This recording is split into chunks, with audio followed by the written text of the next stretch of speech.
Hello everyone, welcome to another video. So the audio for this video was like really messed up, like the music was overpowering my voice. So I'm gonna have to do a voiceover instead. Anyways, this is a thing called review Overwatch.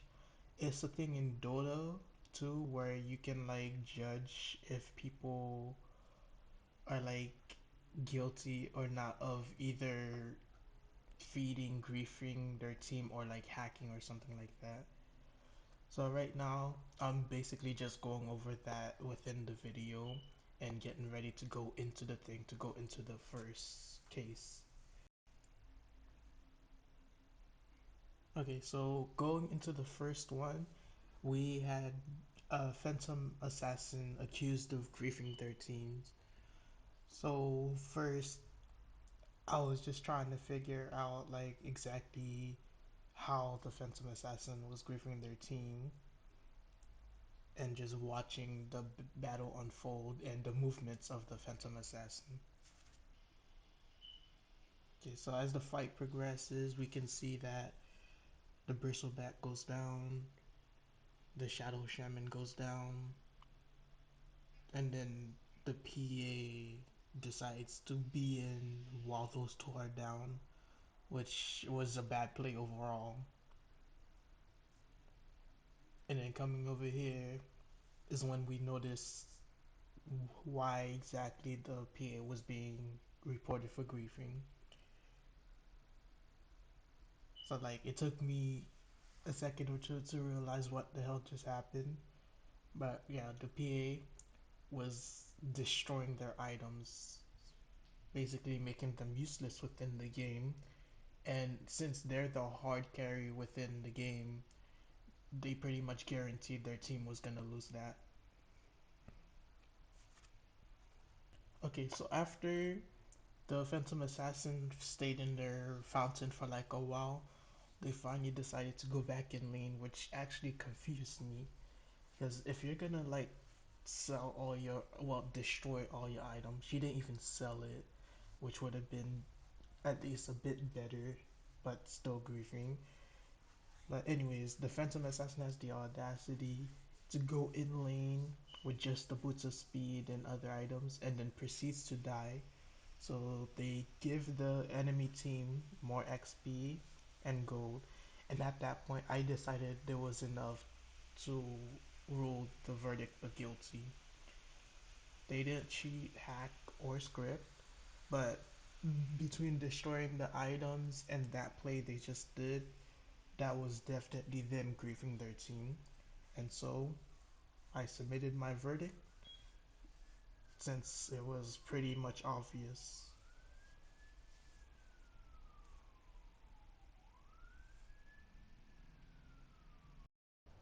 Going into the second review, I basically started talking about the new upcoming animation um, from the Dota 2 in partnership with Netflix.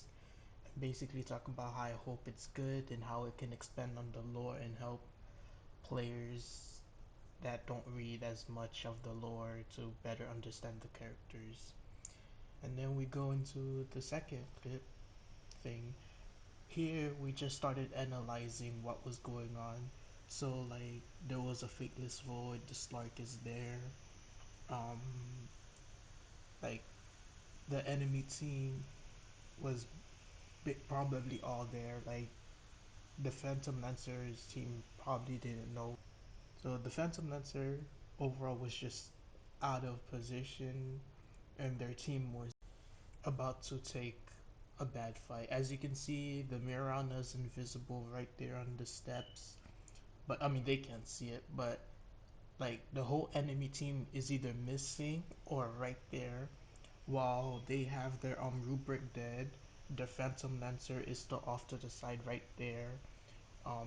We can't see until I'm paused. There it is. But basically, the Phantom Lancer starts like moving in, which was overall a bad idea. As by the time what I predicted before I even watched it was that by the time he got there, his team would have died, and he would have died by getting there late. where he should have just kept on farming instead of going there, dying, losing gold, and losing the opportunity to farm more gold within that time. Okay, so I'm finally unpaused it, and as you can see, like right away, we got their team coming in. Like they're all there. The Crystal Maiden, the Mirana, the Invoker. The Alchemist gets gone on. The Faceless goes after the Slark and kills him, and then Phantom Lancer finally gets in.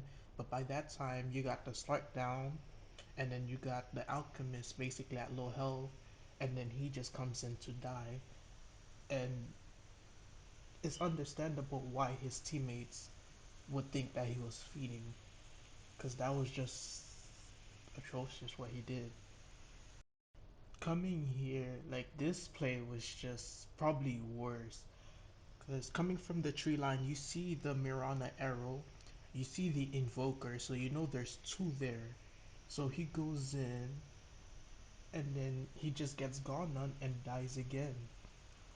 Like he only had one of his teammates, and that was a Rubric. An Invoker and the Mirana could have probably beaten both of them, so he should have backed up there when he saw the arrow in the Invoker. He shouldn't have gone after the Invoker. He should have backed up, kept farming, and probably wait for more of his team to back up or ask for backup from like the Alk or something. But even then, it would have probably still been a bad fight. And then we come to the last clip where they do their high ground defense.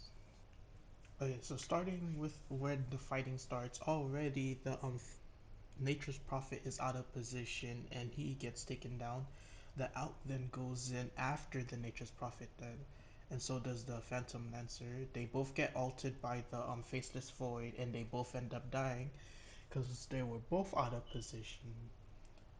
Like their supports, well, support isn't even around, and the Slark is wasn't there to attack the backline. Yeah. So continuing on, it's just the Slark and the Rubric left, and obviously they can't do anything, especially with that target priority. No detection, so that Sand King pick was a bad go on, and Slark can't fight the Faceless right now because the Faceless is more farmed and has more XP. So that was just a bad engagement. They should have waited for their team, even with their structures being destroyed. Because now the Phantom Lancer and the Nature's Prophet are forced to fight without the Slark or the Rubric, which means they're at a disadvantage, so they keep streaming in one after the other. So, like, all of them are doing bad plays. It wasn't just the Phantom Lancer. And if I watched, like, the whole video thing, I'm pretty sure I could like see the others make mistakes. You can see that I'm checking the stat board to like compare the deaths of the Phantom Lancer to the others on his team. It is higher than the others, and as a hard carry, that's very bad.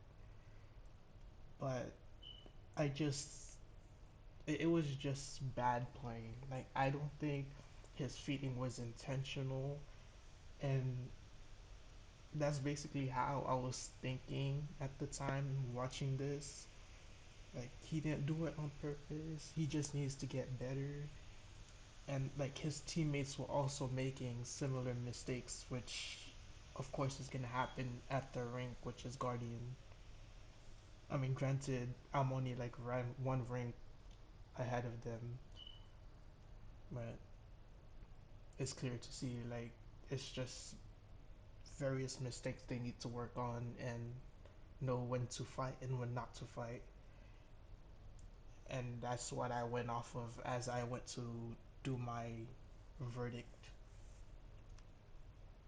Before I did the verdict, though, I did go on to like watch this last portion where the Phantom Lancer is supposedly feeding.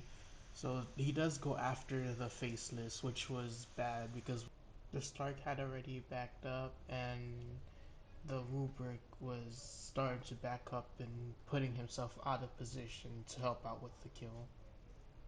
Like if they were all there, they could have probably gotten the faceless. But with just the PL, that wasn't gonna happen. Like Slug already gave up. Rubric was just hanging back. And Phantom Lancer just shouldn't have gone without his teammates because there was no way he was gonna get that kill. Unless the faceless void messed up or his teammates messed up. So at that point, I did go in to do my verdict, and yeah, it was a clear not guilty. As I said earlier, he didn't intentionally feed, nor did he do any hacking, cheating, or scripting. So, like, I don't feel like people like that should go to low priority. Maybe they should play, like, unranked if this is ranked. If this is unranked, then his playing, I guess, would be acceptable. I'm not sure. Maybe go play bots or something. But overall, that was not guilty on my part, and that was it. And this is me doing the outro. Don't forget to like, comment, and subscribe. I don't say that much these days because I don't talk much in my videos. But anyways, see you guys. Bye.